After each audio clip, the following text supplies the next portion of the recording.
Learning to become a shadow eater. Um, yeah, I get asked this question quite a bit. Like, Kalea, what do you mean when you say shadow eaters? Like, you sure you want to hear this answer? Um, a lot of people like living their lives in the light. Okay, a lot of people like living their lives like daisies and roses and unicorns and stuff. Okay, I like living on the other side of the street. Okay, so I like living where it's a little bit it's a little bit dirty, a little bit grimy. Probably not all that probably not all that friendly most of the time. Um, and when you become a person who gravitates toward like the action, the friction of life, you have the opportunity to become a shadow eater because interaction is the friction of life, and shadow is nothing but friction. And so we would call it confused from our third dimension linear perspective. We would call that confused energy, right? So it's like dark DNA. It's like, oh, it doesn't do anything. It's like, no, no, no, it does do something. We have to actually look to see what it does, what it's useful for. And the shadow has incredible, incredible memory, man. Incredible, it's what back in the old days people used to call the unconscious, right? So we don't even talk about conscious, unconscious anymore. It's all conscious.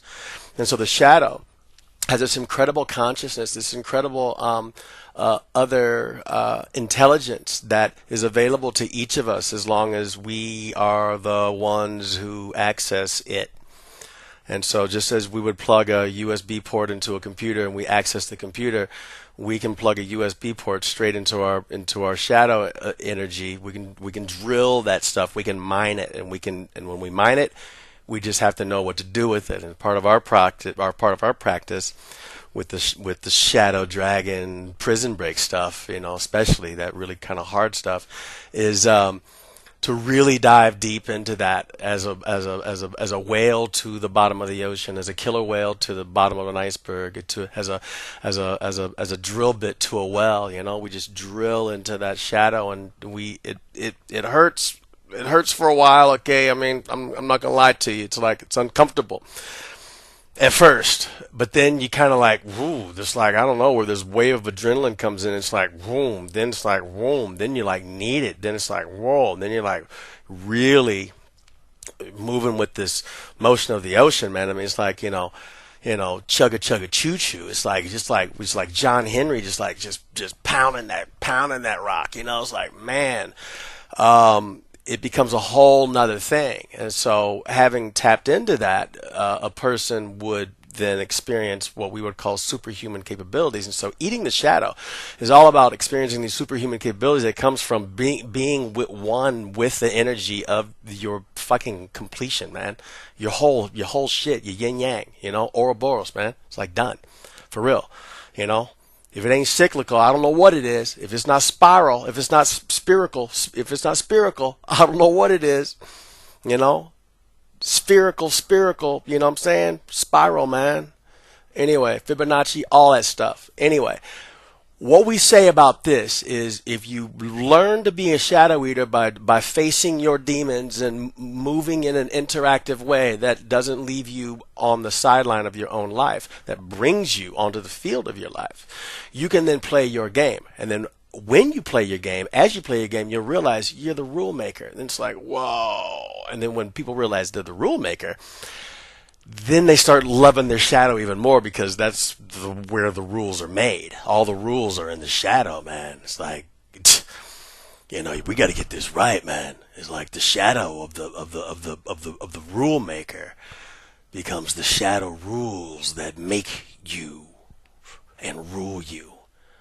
So if you do not understand the workings of your inner shadow, you are missing the game. And you're sleepwalking. This is real, man.